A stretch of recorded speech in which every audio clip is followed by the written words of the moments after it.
আজি আমি তৃতীয় শ্ৰেণীৰ অসমীয়া পাঠ্যপুথিত থকা অধ্যায় হৈছে 10, পাঠ হৈছে 2 আৰু পাঠটোৰ নাম হৈছে কি শৰতৰ মেলা। এইটো এটা ধুনীয়া কবিতা হয়। এই কবিতাটো আজি আমি আলোচনা কৰিম। তোমালোকে ভিডিঅ'টো মন দি শুনিবা, পঢ়া আৰু আবৃত্তি কৰা।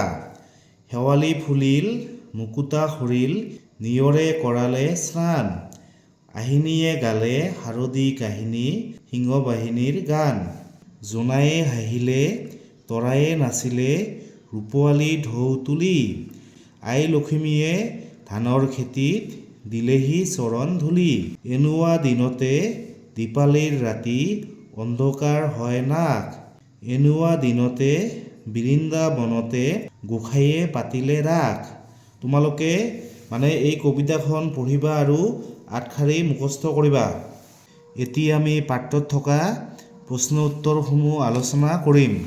প্ৰথমে 1 নম্বৰ, আলোচনা কৰা আৰু লিখা। তোমালোকে এই প্ৰশ্ন উত্তৰবোৰ লিখিব লাগিব। প্ৰথমে ক নম্বৰ, শেৱালি ফুল কোন ঋতুত ফুলে? তোমালোকে লিখিবা যে শেৱালি ফুল শৰৎ ঋতুত ফুলে। তাৰপিছত খ নম্বৰ, পদ্যটিত থকা উৎসৱকেইটাৰ নাম কোৱা আৰু লিখা। তোমালোকে লিখিবা যে পদ্যটোত থকা উৎসৱকেইটাৰ নাম হ'ল দীপাৱলী, তাৰপিছত ৰাস, তাৰপিছত দুৰ্গা পূজা আৰু লক্ষ্মী পূজা। তাৰপিছত গ নম্বৰ, ধানৰ খেতিত কোনে চৰণ ধূলি দিলে বুলি কবিয়ে কৈছে? তোমালোকে লিখিবা যে আই লক্ষ্মীয়ে ধানৰ খেতিত চৰণ ধূলি দিলে বুলি কৈছে। ঘ নম্বৰ, তৰাই কিদৰে নাচে বুলি কবিয়ে ভাবে? তোমালোকে লিখিবা যে তৰায়ে ৰূপোৱালী ঢৌ তুলি নাচে বুলি কবিয়ে ভাবে। ঙ নম্বৰ, গোসাঁইয়ে ক'ত ৰাস পাতিলে? তোমালোকে লিখিবা যে গোসাঁইয়ে বৃন্দাবনত ৰাস পাতিলে। গোসাঁই হৈছে কি? শ্ৰীকৃষ্ণ। শ্ৰীকৃষ্ণই বৃন্দাবনত ৰাস পাতিলে।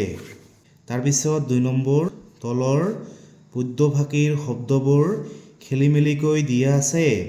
তাৰে প্ৰথম ফাঁকিৰ তলত সিহঁতৰ মূল পদ্যটোত থকা স্থান বুজোৱা সংখ্যাটো দিয়া আছে। দ্বিতীয় ফাঁকিৰো শব্দৰ তলত স্থানাংকবোৰ লিখি সংখ্যাৰ ক্ৰমত সজাই মাতি শুনোৱা। এইটো হৈছে 1। তাৰপিছত এইটো হৈছে 2। এইটো হৈছে কি 3। জোনায়ে হাঁহিলে, তৰায়ে নাচিলে, ৰূপোৱালী ঢৌ তুলি। তোমালোকে এনেকৈ পঢ়িব লাগিব। এনেকুৱা দিনতে দীপালীৰ ৰাতি, অন্ধকাৰ হয় নাক। তোমালোকে তলত এনেকৈ সংখ্যাবোৰ লিখি পঢ়িবা। তাৰপিছত 3 ক, পাঠটোত উল্লেখ থকা তলৰ শব্দবোৰক অৰ্থৰ সৈতে মিলোৱা। লগতে অভিধান চাই কাষৰ খালী ঠাইত একে অৰ্থ বুজোৱা এটাকৈ শব্দ লিখা। এইটো হৈছে কি সিংহ বাহিনী। সিংহ বাহিনী হৈছে কি? দুৰ্গা। দুৰ্গাৰ আৰু বহুতো নাম আছে, যেনে মহামায়া, পাৰ্বতী, কালী। তাৰপিছত এইটো হৈছে কি চৰণ। চৰণ হৈছে কি ভৰি, ঠেং। এইটো হৈছে কি গোসাঁই। গোসাঁই হৈছে কি কৃষ্ণ, কানাই, গোপাল, হৰি। এইবিলাক হৈছে কৃষ্ণৰ নাম। এইটো হৈছে অন্ধকাৰ। অন্ধকাৰ হৈছে কি আন্ধাৰ। এন্ধাৰ, কলা, ৰাতি। এইটো হৈছে কি স্নান। স্নান হৈছে কি গা ধোৱা। কি গোসল, অৱগাহন। তোমালোকে এইবোৰ মনত ৰাখিবা। এইবোৰ কিন্তু পৰীক্ষাত আহিব। খ নম্বৰ, তলৰ শব্দবোৰ পদ্যটোত কি ৰূপত ব্যৱহাৰ কৰা হৈছে বিচাৰি লিখা। এইটো হৈছে কি ঢৌ। কবিতাত কেনেকৈ আছে ঢৌ। এইটো হৈছে এনেকুৱা, কবিতাত আছে এনেকুৱা। এইটো হৈছে তৰাই, এইটো হৈছে তৰায়ে, এইটো হৈছে জোনে, এইটো হৈছে জোনায়ে। কবিতাত এনেকৈ দি আছে। এইটো হৈছে দেৱালী, এইটো হৈছে দীপালী। লক্ষ্মী, এইটো হৈছে লখিমী। বৃন্দাবন এইটো হৈছে বৃন্দাবন। তাৰপিছত 4 নম্বৰ, প্ৰথমটো চাই বাকীবোৰ একেদৰে পূৰ কৰা। এইটো হৈছে কি ৰূপোৱালী। ৰূপ যোগ ওৱালী কি হ'ল ৰূপোৱালী। এইটো হৈছে সোণ কি হয় সোণোৱালী। সোণ যোগ মানে ওৱালী কি হ'ব সোণোৱালী। এইটো হৈছে কি শাৰদী। শাৰদ যোগ ই কি হ'ব শাৰদী। এইটো হৈছে আহিনী।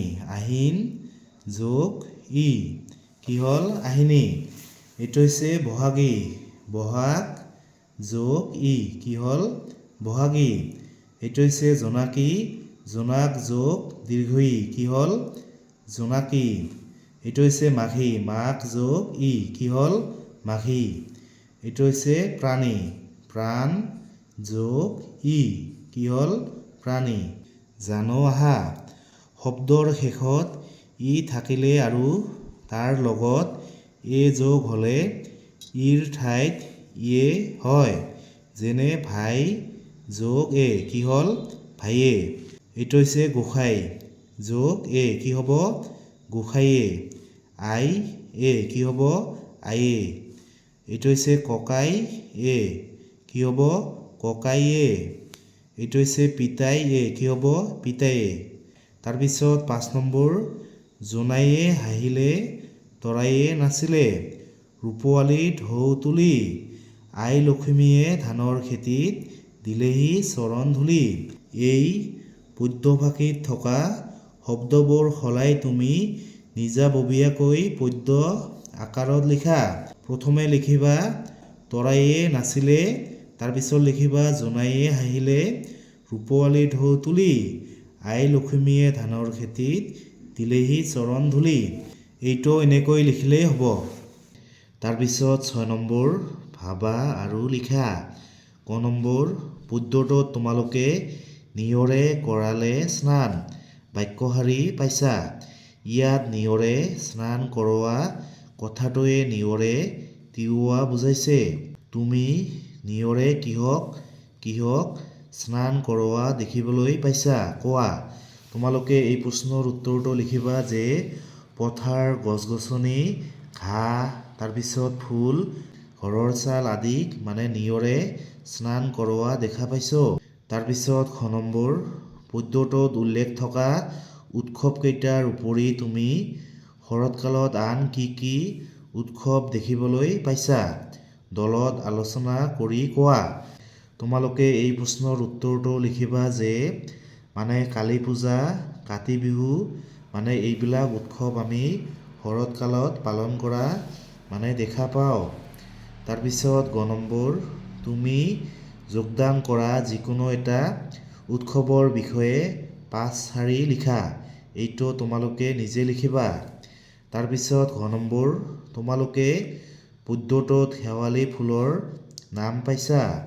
শেৱালি ফুল শৰৎকালত ফুলে। কেইবিধমান ফুলৰ নাম লিখি কোনবিধ ফুল কেতিয়া ফুলে লিখা। এই প্ৰশ্নৰ উত্তৰটো তোমালোকে এনেকৈ লিখিবা। এইটো হৈছে কি কপৌ ফুল কেতিয়া ফুলে বসন্ত ঋতুত।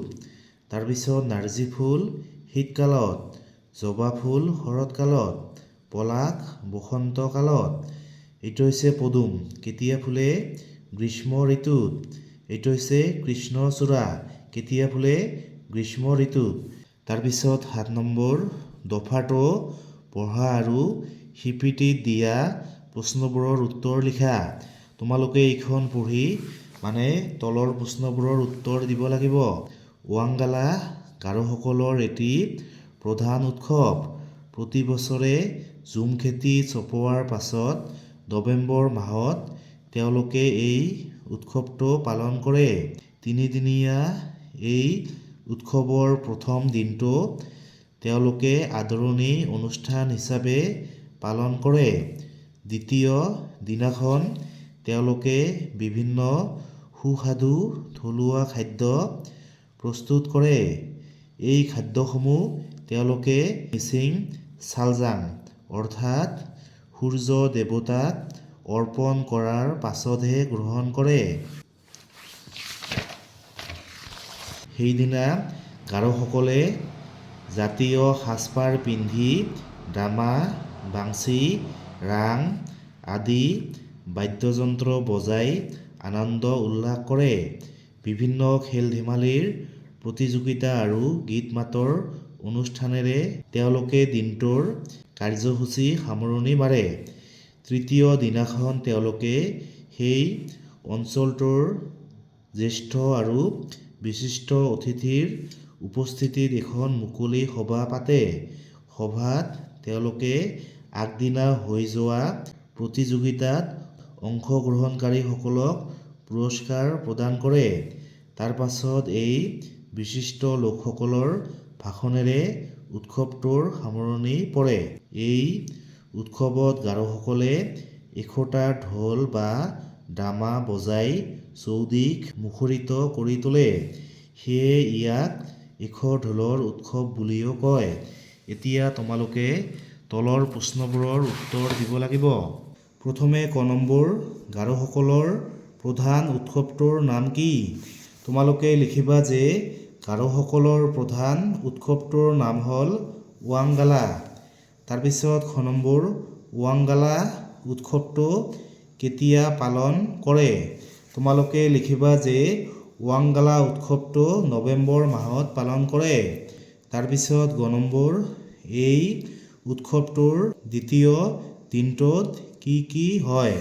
তোমালোকে লিখিবা যে এই উৎসৱটোৰ দ্বিতীয় দিনটোত তেওঁলোকে সুস্বাদু থলুৱা খাদ্য প্ৰস্তুত কৰে। জাতীয় সাজপাৰ পিন্ধি ডামা, বাচিং, ৰাং আদি বাদ্যযন্ত্ৰ বজাই আনন্দ উল্লাস কৰে। লগতে বিভিন্ন প্ৰতিযোগিতাৰ আয়োজন কৰে। ঘ নম্বৰ, ৱাংগালা উৎসৱত ডামাৰ বাহিৰে আন কি কি বাদ্যযন্ত্ৰ ব্যৱহাৰ কৰে? তোমালোকে লিখিবা যে ৱাংগালা উৎসৱত ডামাৰ বাহিৰে বাংচি, ৰাং আদি বাদ্যযন্ত্ৰ ব্যৱহাৰ কৰে। তাৰপিছত ঙ নম্বৰ, এই উৎসৱটোক এশ ঢোলৰ উৎসৱ বুলি কিয় কয়?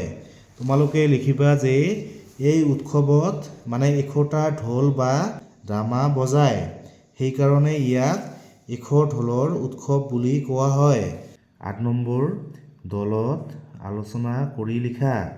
ধৰা, তুমি এখন সভাৰ আয়োজক। তুমি কিদৰে ভাষণ দিবা কোৱা আৰু লিখা। তোমালোকে এইখন এনেকৈ লিখিবা। আজিৰ সভাৰ সভাপতি মহোদয় আৰু উপস্থিত ৰাইজ, আজি সৰস্বতী পূজাৰ কমিটি গঠন কৰাৰ বাবে সভাখন আয়োজন কৰা হৈছে। গতিকে সকলোৰে সহায় সহযোগিতা কামনা কৰি আটাইলৈ ধন্যবাদ আৰু কৃতজ্ঞতা জনাই মই মোৰ বক্তব্য সামৰিলোঁ। এইটো তোমালোকে এনেকৈ লিখিলেই হ'ল। তাৰপিছত প্ৰকল্প, এইটো তোমালোকে নিজে কৰিবা।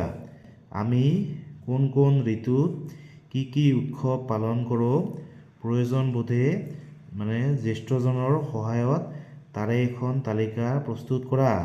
আমি বসন্ত ঋতুত বহাগ বিহু আৰু হোলী বা ফাকুৱা উৎসৱ পালন কৰোঁ। তাৰপিছত শৰৎকালত আমি দুৰ্গা পূজা, লক্ষ্মী পূজা এইবোৰ পালন কৰোঁ।